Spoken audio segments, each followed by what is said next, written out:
Conheci a família do meu namorado após 3 anos de namoro e senti que algo estava errado por causa do comportamento deles, então descobri que a ex-namorada dele havia desaparecido completamente sem deixar rastros. Eu finalmente conheci a família do meu namorado no mês passado, após 3 anos de namoro. Moramos juntos em Chicago há 1 ano, mas a cidade natal dele fica a 8 horas de distância, no interior do Missouri. Eu estava pedindo para conhecer a família dele desde nosso primeiro aniversário, especialmente porque ele conheceu a minha várias vezes quando eles visitaram da Tailândia. Toda vez que eu mencionava isso, ele dizia coisas como: Eles são muito reservados. ou Eles são antiquados e tradicionais. ou Vamos esperar até estarmos mais estabelecidos. justo, algumas famílias são estranhas com estranhos, a minha certamente tem suas peculiaridades. Bem, depois de 3 anos juntos eu consegui um cargo permanente no hospital onde trabalho como fisioterapeuta, finalmente fizemos a viagem e honestamente, não sei como explicar, exceto que algo parecia muito estranho durante todo o fim de semana. No momento em que entramos na garagem da casa da infância dele, notei a mãe dele nos observando da janela. Não um olhar casual, ela estava olhando fixamente, sem se mover, sem acenar, apenas olhando. Quando saímos do carro, ela de repente rompeu pela porta da frente e correu para nós, com os braços estendidos. Ela se jogou em mim, não no meu namorado, mas em mim, e apertou tão forte que eu mal conseguia respirar. Oh, meu Deus, você é ainda mais bonita do que nas fotos. Você não me disse que ela era tão linda. Oh, olhe para sua pele, seu cabelo, perfeito, simplesmente perfeito. A mãe dele continuava me tocando, não de forma inadequada, mas constantemente colocando as mãos nos meus ombros, segurando minhas mãos enquanto falava comigo, brincando com meu cabelo e me abraçando em momentos aleatórios. Ela continuava dizendo o quão perfeita eu era e o quão bonita eu parecia. Na primeira noite, ela literalmente apertou minhas bochechas como se eu fosse uma criança pequena. Ela insistiu em me servir comida, enchendo meu prato até o topo, mesmo depois que eu disse que estava satisfeita, e continuou reabastecendo minha taça de vinho, apesar de eu dizer que não lido bem com álcool. Bobagem, você precisa relaxar com a família. Ela dizia, despejando mais vinho na minha taça. Quando fui ao banheiro e voltei, comecei a fingir que bebia e depois despejava um pouco em uma planta quando ninguém estava olhando. O pai dele mal reconheceu minha existência. Ele acenava com a cabeça quando eu falava, mas nunca iniciava uma conversa. Apenas ficava sentado assistindo esportes e ocasionalmente sussurrando para meu namorado na cozinha, quando eles achavam que eu não estava prestando atenção. 2 vezes entrei na cozinha e eles imediatamente pararam de falar. A casa deles era de tamanho modesto, não minúscula, mas pequeno o suficiente para que sussurros em um cômodo pudessem ser ouvidos em outro, se você estivesse prestando atenção. No jantar da primeira noite, a mãe dele serviu porções normais para todos os outros, mas me deu comida suficiente para 3 pessoas. Quando eu disse que não conseguiria comer tudo, ela pareceu genuinamente angustiada e disse: Mas eu fiz tudo isso especialmente para você. Jason me disse o que você gosta. O problema era que a maioria dos pratos não eram coisas que eu particularmente gostava. Meu namorado sabe que não gosto de frutos do mar, mas havia um enorme prato de camarão na minha frente. Eu disse a ele várias vezes que não aguento comida picante, mas a mãe dele continuou insistindo para que eu experimentasse o famoso chili 5 alarmes Andela. Por quê? Jason disse que você adora coisas picantes. As perguntas da mãe dele eram bizarras. Que tipo de esposa você planeja ser? Quão comprometida você é em fazer os relacionamentos darem certo? Você acredita em tentar consertar as coisas, não importa o que aconteça? Ela parecia intensamente interessada nos meus términos anteriores, perguntando por que eu terminei com meu ex e se eu lutei o suficiente para salvar aquele relacionamento. Quando você ama alguém, Ela disse, segurando meu pulso em um momento, você nunca desiste deles, nunca, não importa o que aconteça. Famílias permanecem unidas em tudo.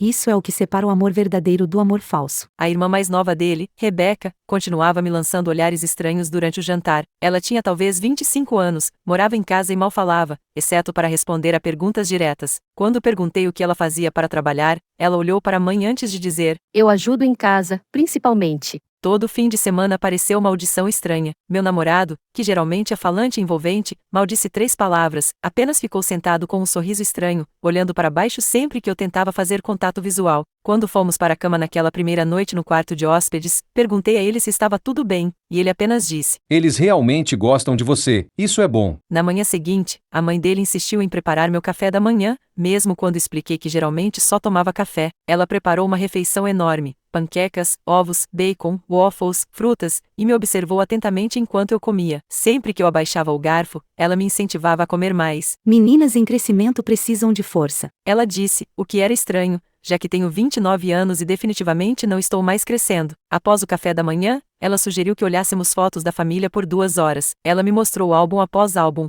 mas estranhamente havia pouquíssimas fotos do meu namorado como adolescente ou jovem adulto. Muitas fotos da infância até cerca de 12 anos, depois quase nada até os anos recentes. Quando mencionei isso, ela rapidamente mudou de assunto e pegou um álbum completamente diferente. Durante o almoço, a mãe dele perguntou se eu queria ter filhos. Antes que eu pudesse responder, ela começou a descrever como sempre quis uma família grande e estava desapontada por Jason estar demorando tanto para lhe dar netos. Meu namorado ficou olhando para o prato durante toda essa conversa. Naquela tarde, o pai dele finalmente falou diretamente comigo. Ele me encurralou enquanto eu olhava os livros na sala de estar deles e disse: Jason me disse que você é residente permanente agora. Quando expliquei que estava com um visto de trabalho, ele assentiu e disse: Processo difícil. Seria uma pena se algo desse errado com isso. Então ele sorriu e foi embora. Na segunda noite, puxei meu namorado de lado e disse a ele que não estava me sentindo bem e queria voltar para Chicago mais cedo. Quando ele perguntou por que eu disse que talvez não estivesse acostumada com a forma como a família dele socializava e que a mãe dele era muito intensa. Eu não estava tentando ser ingrata, eles haviam preparado muita comida e nos deram um quarto de hóspedes, mas algo simplesmente parecia errado. Ele completamente perdeu a calma, me chamou de julgadora, culturalmente insensível e ingrata quando a família dele tinha se esforçado para me receber. Pedi desculpas e disse que estava apenas sobrecarregada, mas ele se recusou a discutir mais. Naquela noite, ouvi os pais dele conversando na cozinha depois que eles pensaram que tínhamos ido para a cama. Eu não conseguia entender tudo, mas ouvi a mãe dele dizer: Ela é perfeita, se apenas aprender a se ajustar.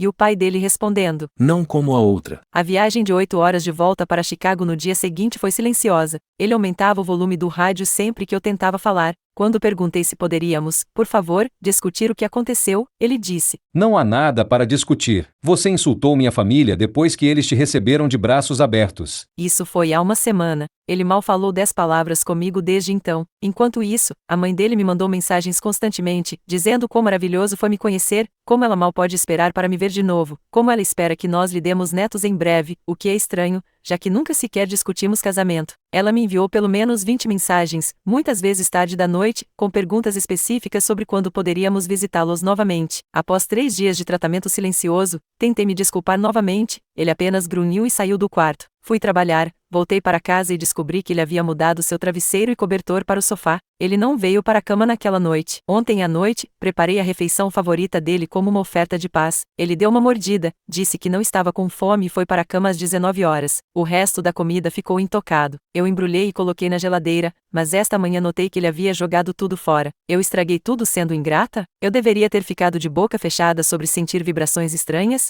Edição: ele ainda não está falando comigo, já faz 9 dias. Ele dorme no sofá e sai para trabalhar antes de eu acordar. Tentei de tudo: me desculpar, preparar suas comidas favoritas, sugerir que conversássemos com um terceiro. Nada, apenas silêncio frio ou respostas monossilábicas. Ontem à noite, perguntei se ele queria terminar e ele apenas deu de ombros e voltou a assistir TV. O que diabos eu devo fazer agora? Atualização: meu post anterior explodiu durante a noite e eu não consegui acompanhar todos os comentários. Obrigada pelos conselhos, até mesmo os mais duros. Após mais um dia de tratamento silencioso, encurralei meu namorado quando ele chegou do trabalho e insisti para conversarmos. Bloqueei a entrada da sala de estar e disse que precisávamos resolver isso agora mesmo, não posso mais viver assim. Pedi desculpas novamente pela forma como me expressei sobre a família dele e perguntei se poderíamos, por favor, superar isso. A reação dele não foi o que eu esperava. Ele me empurrou para o lado, não violentamente, mas com firmeza suficiente para que eu tivesse que me afastar, e jogou suas botas de trabalho do outro lado da sala. Ele se virou para mim com um rosto que eu nunca tinha visto antes, explodiu dizendo que minha reação à família dele mostrava exatamente porque ele os estava protegendo de mim por tanto tempo. Então ele soltou a bomba de que eu deveria ser grata por ele ter me trazido para a América e que toda a minha vida aqui depende dele. Para contextualizar, nos conhecemos na Tailândia quando ele estava ensinando inglês no The Language Center, onde eu trabalhava como administradora. Eu já havia me candidatado a programas de pós-graduação nos Estados Unidos antes de conhecê-lo. Meu inglês já era fluente, é exigido na minha área. Vim com um visto de estudante, que mais tarde foi convertido em visto de trabalho quando o hospital me contratou. Embora ele tenha me ajudado com alguns documentos, eu conquistei meu próprio caminho aqui. Meu salário como fisioterapeuta é, na verdade, maior do que o que ele ganha. Quando apontei que tinha meu próprio visto, meu próprio emprego e que já planejava vir para os Estados Unidos antes mesmo de nos conhecermos, ele mudou de tática e me acusou de traí-lo. Disse que a única razão pela qual eu acharia a família perfeita dele desconfortável era se eu estivesse tentando sabotar nosso relacionamento para fugir com outra pessoa. Quem é? Aquele médico de quem você sempre fala? Ou seu amigo Mike da academia? Eu não sou estúpido.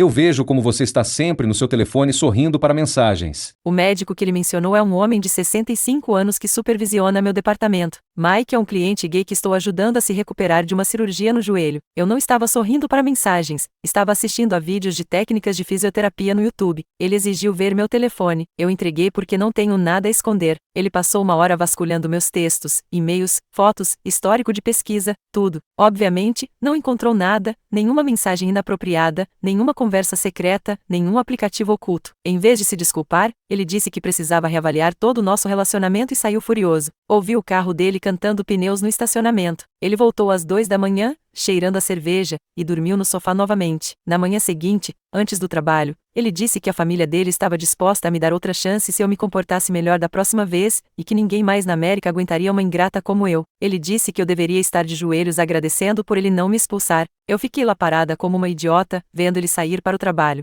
Minhas mãos tremiam tanto que deixei minha caneca de café cair e ela se estilhaçou no chão da cozinha. Enquanto limpava os pedaços, percebi que nunca tinha visto esse lado dele antes. Em 3 anos, ele tinha levantado a voz talvez 2 vezes durante discussões normais que casais têm, nunca nada parecido com isso. Foi então que fiz algo que deveria ter feito há dias. Eu o pesquisei no Google. Os primeiros resultados eram normais, mas então encontrei artigos de 6 anos atrás no Missouri Herald. Acontece que a ex-namorada dele desapareceu completamente, sumiu uma noite depois de sair do trabalho. O carro dela foi encontrado em um ponto de descanso na rodovia, a 30 milhas da cidade natal deles. Artigos de notícias locais mostravam que ele foi investigado como pessoa de interesse. Eles namoraram por 4 anos. O caso esfriou depois de alguns meses, nenhum corpo foi encontrado, nenhuma acusação foi feita, mas ele nunca mencionou essa namorada. Ele me disse que só tinha tido relacionamentos casuais antes de mim, nada sério, apenas não estava pronto para se estabelecer antes de você aparecer. Liguei para minha amiga Kayla do trabalho e ela veio imediatamente. Eu estava sentada no chão do banheiro quando ela chegou, ainda segurando meu telefone com os artigos de notícias na tela. Ela leu os artigos e me ajudou a embalar itens essenciais enquanto eu entrava em contato com meus pais. Eles me enviaram dinheiro de emergência pela Western Union. Saia agora. Meu pai disse ao telefone. Não espere nem mais 1 minuto. Saí antes que ele voltasse do trabalho, fiz check-in em um hotel a 50 milhas de distância no nome de Kayla, desliguei os serviços de localização do meu telefone, deixei meu laptop para trás porque era propriedade da empresa e eu não estava pensando direito. Dentro de 1 hora, ele começou a mandar mensagens. Onde você está? Por que você saiu? O que há de errado? No início, as mensagens pareciam preocupadas. Enviei a ele capturas de tela dos artigos de notícias e perguntei por que ele mentiu sobre seu passado. As mensagens rapidamente se tornaram desagradáveis. Sua ingrata. Ninguém nunca vai te querer como eu. Você está cometendo um grande erro. Você vai se arrepender disso. Depois de tudo que fiz por você, é assim que você me retribui? Então vieram as ameaças. Seu visto não será válido se eu denunciar o que você fez. Eu não fiz nada de errado e meu visto não depende dele. Eu sei onde seus pais moram. Eu paguei por tudo que você tem. Completamente falso. Então a mãe dele começou a ligar várias vezes, deixou mensagens de voz dizendo que o filho dela foi mal interpretado e não tinha nada a ver com aquele negócio terrível, e que se apenas nos estabelecêssemos e começássemos uma família, tudo se resolveria. Melissa era problemática. Ela disse em uma mensagem. Sempre inventando histórias, sempre ameaçando ir embora. Não era estável como você. Você é perfeita para Jason. Você pode curar nossa família. Por favor, volte. Podemos resolver esse mal-entendido. Bloqueei os números de ambos, liguei para o hospital e falei com minha supervisora, explicando que precisava de licença de emergência para uma crise pessoal. Ela foi compreensiva e aprovou 2 semanas. Naquela noite, mal dormi, cada ruído no corredor do hotel me fazia pular. No dia seguinte, Kayla me levou para o aeroporto. Estou voando de volta para a Tailândia amanhã. A maior parte das minhas coisas ainda está no apartamento, mas são apenas coisas. Meus pais estão enviando dinheiro para necessidades imediatas e já entrei em contato com o advogado de imigração sobre meu status de visto. Não sei se ele teve algo a ver com o desaparecimento da ex dele, isso é para a polícia descobrir, mas sei que ele mentiu sobre algo enorme. A família dele emana vibrações muito estranhas e a maneira como ele mudou de namorado amoroso para ameaçador em 1 semana me diz tudo o que preciso saber. Obrigada a todos que comentaram no meu post original. Sem a sua contribuição, eu poderia ter continuado tentando consertar as coisas até que fosse tarde demais.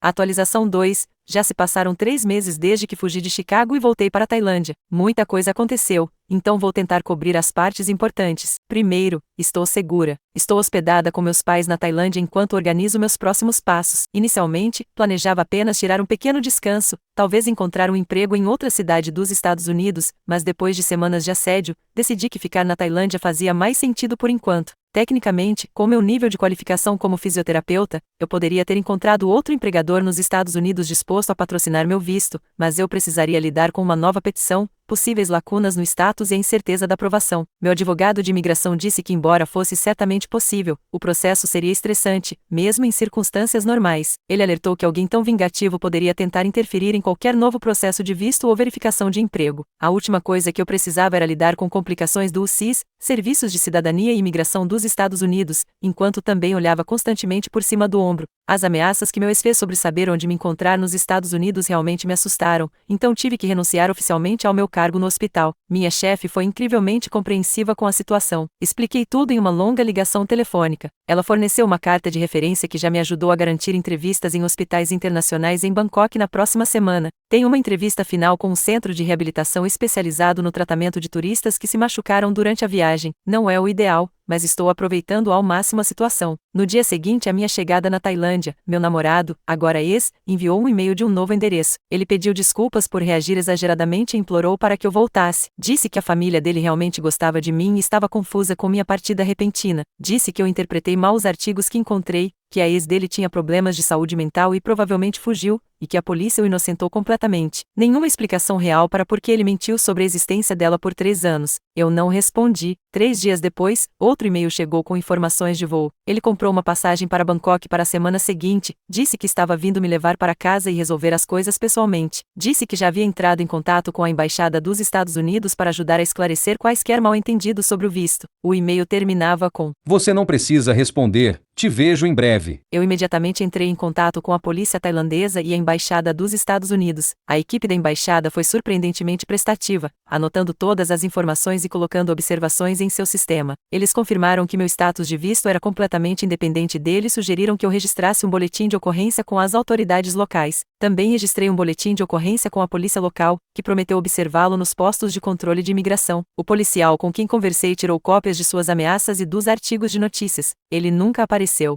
Ou ele não conseguiu um visto com pouco tempo de antecedência ou alguém o fez cair em si. De qualquer forma, a passagem não foi usada. Uma semana depois que ele deveria chegar, recebi outro e-mail dizendo apenas: Isso não acabou. A mãe dele continuou tentando entrar em contato comigo por diferentes canais, criando novos endereços de e-mail, entrando em contato com ex-colegas de trabalho e até mesmo entrando em contato com meus pais através do site deles. Sempre com a mesma mensagem: o filho dela era inocente, eu estava cometendo um erro terrível, nós pertencíamos um ao outro, ela sempre quis uma filha como eu. Ela até enviou um e-mail para minha antiga supervisora dizendo que eu tinha tido um colapso mental e precisava ser trazida para casa para tratamento. Felizmente, minha chefe reconheceu isso como assédio e me encaminhou tudo. Bloqueei todas as novas tentativas de contato e avisei amigos e familiares para fazerem o mesmo. Meus pais instalaram câmeras de segurança ao redor de sua casa como precaução. 2 semanas depois que eu saí, policiais apareceram na casa dos meus pais. Aparentemente, meu ex havia registrado um boletim de ocorrência de pessoa desaparecida, alegando que eu desapareci em circunstâncias suspeitas e poderia estar em perigo. O relatório sugeria que eu poderia estar sofrendo de delírios e ter inventado histórias sobre o passado dele antes de desaparecer. Os policiais ficaram confusos quando eu mesmo abri a porta e expliquei a situação. Mostrei a eles nossas trocas de mensagens de texto e os artigos de notícias sobre sua ex-namorada. Eles anotaram e saíram, garantindo que atualizariam o banco de dados internacional para mostrar que eu estava segura e havia deixado os Estados Unidos voluntariamente. Enquanto isso, tenho juntado os pedaços da minha vida. Meus pais me ajudaram a recuperar a maioria dos meus documentos e informações financeiras, embora alguns itens pessoais permaneçam em Chicago. Um amigo me ajudou a lidar com uma conta bancária conjunta, felizmente contendo apenas um pequeno fundo de emergência, e meu contrato de celular. Descobri que meu ex tentou acessar meus registros médicos no hospital onde eu trabalhava. O oficial de conformidade entrou em contato comigo depois de sinalizar sua tentativa como não autorizada. Ele apareceu alegando ser meu marido e dizendo que precisava dos meus registros para uma reivindicação de seguro. Meu antigo gerente de apartamento me enviou um e-mail para dizer que ele finalmente havia retirado minhas coisas do apartamento. Aparentemente, ele continuou pagando o aluguel por 2 meses depois que eu saí, dizendo aos vizinhos que eu estava visitando a família e voltaria em breve. Quando ele finalmente se mudou, deixou para trás a maioria das minhas roupas e livros, mas levou todas as minhas fotos e lembranças pessoais. Algumas pessoas perguntaram por que eu não fui à polícia imediatamente após encontrar aqueles artigos. Honestamente, eu estava assustada e confusa. Nada abertamente ameaçador havia acontecido ainda, ele não me bateu ou me ameaçou explicitamente. Eu apenas me sentia insegura de uma forma que não conseguia articular completamente. Meus instintos gritavam para sair primeiro, resolver os detalhes depois. Agora entendo que era meu subconsciente processando sinais de perigo que minha mente consciente não havia registrado completamente. Não sei se meu ex teve algo a ver com o desaparecimento de sua ex-namorada. Espero que as autoridades descubram isso. O que sei é que escapei de uma situação que estava se deteriorando rapidamente, onde várias bandeiras vermelhas estavam tremulando e onde ele e sua família mostraram um comportamento profundamente preocupante. Para aqueles que comentaram no meu post original dizendo que eu estava reagindo exageradamente a uma família que estava apenas sendo legal, às vezes seu instinto sabe que algo está errado antes que seu cérebro possa articular o porquê. Estou viva porque ouvi esse sentimento. Para aqueles que me encorajaram a levar os sinais a sério e sair, obrigada, suas palavras podem ter salvado minha vida.